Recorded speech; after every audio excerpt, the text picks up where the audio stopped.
Actually, first just wanted to start by following up with something that you mentioned during the panel, which was urbanization, the rapid migration to cities, and that kind of changing people from producers to consumers. And I was interested in how that was changing your business. You were kind of mentioning a few things, and I was wondering if you could expand on that for me. Yeah.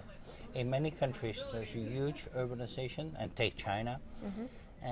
10 million people per year from the rural areas to the cities. And every farmer who goes from the rural areas, we lose a food producer and we gain a food consumer in the cities. That is an attractive situation for us as an ingredient supplier, because the consumer in the cities, the former farmer, is now buying processed food with our ingredients in them. But what's happening on the other side, on the farming side, you have millions of farmers leaving the rural areas, and it's not taken over by other small farmers, but by bigger farmers who take in the space of 100 farmers who leave for 1,000 or whatever.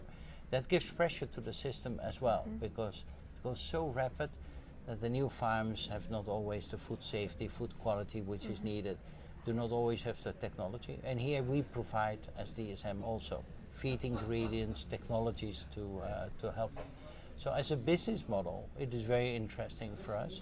We can provide a lot of enriched products for the people in the city. We can help the people in the farming area.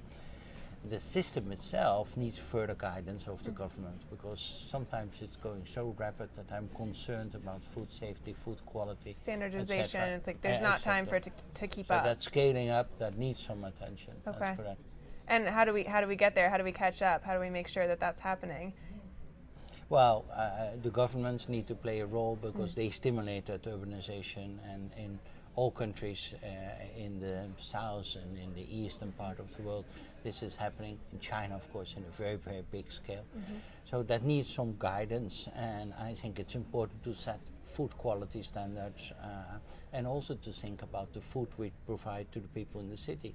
We learned in the West that if we put into the food, especially high corn fructose syrup or other sugars, etc., if that's the food you're going to provide, you get later on your diabetes problems, etc.